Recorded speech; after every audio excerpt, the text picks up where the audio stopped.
Welcome to our deep dive all about setting boundaries with kindness. You sent us that interview with therapist Jess Miller from the Therapy in a Nutshell YouTube channel. So I'm thinking maybe you're looking for some strategies, to navigate this whole boundary thing. Yeah, for sure. It's definitely something a lot of people struggle with. And what's great about Jess's approach is she really emphasizes the kindness part, you know, which can get lost sometimes. It's not about being mean or controlling or anything like that. Okay, so let's unpack that a bit. How does she actually define a boundary? Well, she goes beyond just saying no. It's deeper than that. For her, a boundary is like a rule, a self-imposed rule or limit that protects your well-being. Okay. But it also improves your relationships. It's not about pushing people away. It's more like you're creating these healthier connections. Does that make sense? It does. So it's less about controlling what other people do and more about deciding what you're okay with. Exactly. You hit the nail on the head. It's about taking responsibility for your own actions and reactions, not trying to, dictate how other people should behave. I like that. So can you give us an example? How would this look in real life? Sure. So Jess talks about this woman who's having trouble with her mother-in-law, always wanting to visit. She loves her mother-in-law, but the visits were just getting to be too much. Oh, I can see how that would be hard. Yeah, and it was impacting her family time, so it was causing some stress. So what did she do? Well, she decided to set a boundary. She decided to limit the visits to once a week, and she actually talked to her mother-in-law about it. Okay, that makes sense. So she's being proactive about protecting her own needs, but also the relationship with her mother-in-law. Right, instead of letting things fester and build up resentment. And what's interesting? Jess herself used to have a hard time with boundaries. She actually admits she was a total people pleaser. She avoided conflict at all costs. Oh, wow. Really? I guess that makes me feel a little better. Even the experts have to work at this stuff. Totally. We're all learning as we go. But for Jess, there was this real turning point, Yeah. She had this realization that constantly giving in, well, it wasn't actually kind. It was leading to all this resentment. And it was actually hurting her relationships. Oh, that's so interesting. It's like the opposite of what you think, right? Sometimes being nice just makes things worse in the long run. Exactly. It's a real paradox, isn't it? And she actually tells this hilarious story about ordering Thai food with her mother-in-law to illustrate this point. Oh, now I got to hear this story. So Jess ordered her favorite dish, but they accidentally brought her this spicy soup. And her mother-in-law kept pushing her to just eat it, not make a fuss. Oh, no. I hate when that happens. Did she eat it? Sadly, yes. And she was so mad at herself afterward. And you know what? She actually started to resent her mother-in-law for it. Wow.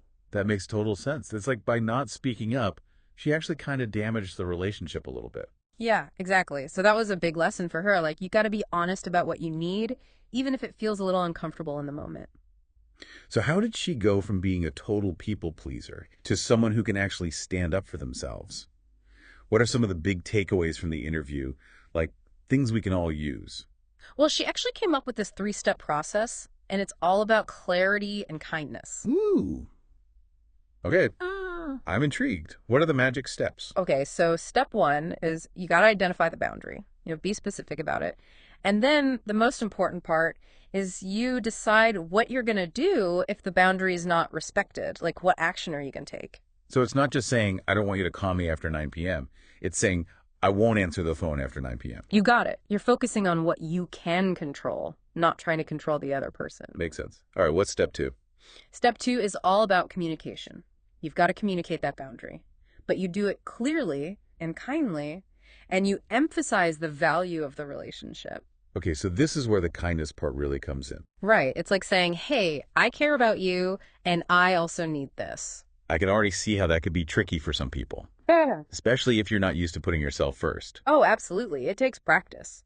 But Jess has this great tip that she calls the sandwich technique. Have you heard of that? No, tell me more. It's like making a sandwich. You put your boundary statement between 2 positive pieces of bread. So you start with something positive, like expressing appreciation. Then you state your boundary, or maybe phrase it as a request. And then you end on another positive note, reinforcing the relationship. Okay, I like this analogy.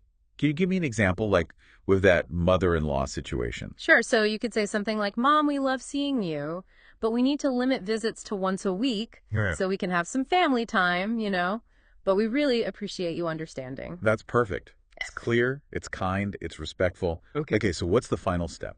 Step 3 is holding the line. This is where that action you planned comes in. If someone crosses the boundary, you got to follow through, you know? So, like, if the mother-in-law shows up unannounced, what happens? You gently remind her of the boundary, and you stick to your plan. Maybe you don't invite her in. Or maybe you suggest a different time to get together. It's about being consistent and, respecting yourself. Exactly. You're showing that you're serious, and you're reinforcing the boundary. This is all making so much sense. But what about when people push back? Like they get upset or they try to guilt you into giving in. How do you handle that kind of resistance? That's a great question. And it's something Jess talks about in the interview. She really stresses how important it is to validate the other person's feelings, even when you're standing your ground. So it's like finding that balance between being firm and being kind. You got it. It's about saying, hey, I understand how you feel, and this is what I need. And that's what we'll dig into more in the next part of our deep dive. Okay, can't wait. This is getting good. Okay, so we were talking about how to deal with it. When people kind of push back against our boundaries, it can be hard to be firm, but also kind, especially if, things get a little heated. It's true. And Jess really highlights this in the interview, like how important it is to validate the other person's feelings, even if you're not, giving in. So it's not like dismissing how they feel, but you're still sticking to your boundary. Exactly. Like you can acknowledge that they're upset or disappointed or whatever, but you're still saying, this is what I need. Can you give me an example, like maybe going back to that mother-in-law situation? Okay, so let's say she's upset because you're limiting her visits. You could say something like, I hear that you're sad about this, Mom, and I get it, you want to see us more, but for us, it's just really important to have this time, as a family. That's really good. It's like you're being empathetic, but you're still super clear about what you need. What if they keep pushing, though? If they don't accept it? Well, in that case, you just keep reiterating the boundary, and you follow through with whatever consequence you decided on. Right. It's about being consistent. Exactly. You're not in control of them. You're in control of you.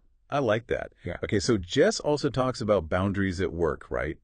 Like, how does all this apply in a professional setting? Oh, definitely. This is huge. Because boundaries aren't just for our personal lives. They're crucial at work, too. For your own well-being. That's true. It's easy to get burned out, especially these days. Totally. And Jess really encourages people to be upfront about their limits. Like, talk to your boss about expectations and be prepared for some trade-offs, So it's like having that honest conversation about what you can and can't take on. Even if it means, I don't know, maybe missing out on some opportunities. Right. Like, let's say you're feeling totally overwhelmed and you want to set some boundaries around, I don't know, working late or being available after hours. Well, you got to talk to your boss. Yeah. But that can be scary. Especially if you're worried about your job. Oh, for sure. It can be intimidating. But Jess's advice is you have to know what's important to you and be willing to accept the consequences, whatever they might be. Like, if you value work-life balance more than, let's say, getting a promotion, that's totally valid. But you got to be clear about it, both with yourself and with your boss. Like choosing your stick, right? Yeah. Each choice has a consequence. Exactly. And sometimes the consequence of setting a boundary is that a relationship ends, which can be really tough, especially if it's family. Actually, Jess gets pretty personal in the interview and talks about estrangement. That's something I wanted to ask you about. It feels like nobody talks about it, but it's definitely a thing, right? Like more and more people are dealing with this. What did she say about it? Well, she shared this statistic, and it kind of blew my mind. 1 in 4 American families experience estrangement. Wow. That's a lot. Yeah, so it's way more common than we think. And she speaks from experience, too. Her and her husband, they went through a period of estrangement from their families. Really? That's hard to imagine what happened. Well, it sounds like there was a lot of conflict around parenting decisions. They felt like they were being undermined all the time, and they just needed a break. So it was supposed to be temporary? Yeah, but it ended up lasting like 2 years. Wow. So what advice does she give, like, for people who are going through that? Well, she says it's important to look at your own role in things. Try to understand where the other person's coming from. Even if you can't fix the relationship. So you're taking responsibility for your part. Yeah, and focusing on your own growth, even if they're not ready to. And you know what? Sometimes estrangement isn't bad. Sometimes it's necessary for your own well-being. That's a really good point.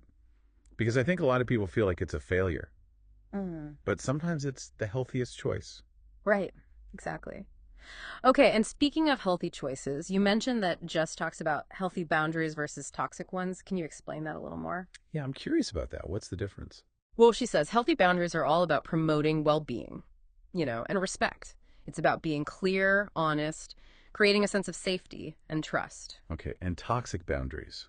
What do those look like? Toxic boundaries, they tend to be controlling, manipulative, like they're used to avoid discomfort at all costs. Yeah. And that creates this imbalance, and can lead to a lot of resentment. So a healthy boundary is about taking care of yourself, but also respecting the other person. And a toxic boundary is more about controlling them. Yeah, that's a great way to put it. Okay, good to know. I also found her take on ultimatums really interesting. Oh. Because I think a lot of people, myself included, see those as a bad thing. But she had a different perspective. Yeah, she doesn't see them as inherently bad. She actually says they can be like a last-ditch effort to save a relationship. Really? Yeah. Yeah. Like before you walk away. So it's not about manipulating someone or trying to, force them to do what you want. It's more about, like, this is my limit. And if you can't respect it, then I'm out. Exactly. You said it better than I could. You're communicating your needs. And you're being clear about the consequences. That's helpful. Okay, so one last thing. This whole boundary setting thing, it can be really emotional, right?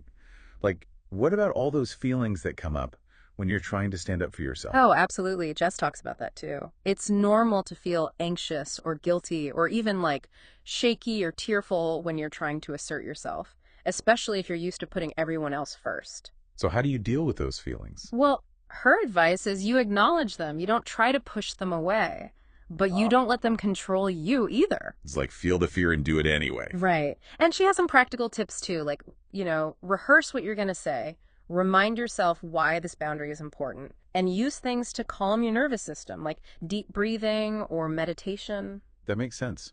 Oh. Okay, so what if you start to cry or get emotional when you're trying to set a boundary? What should you do? Be honest about it. Tell them, this is hard for me because I care about our relationship. So you're not trying to hide it. Exactly.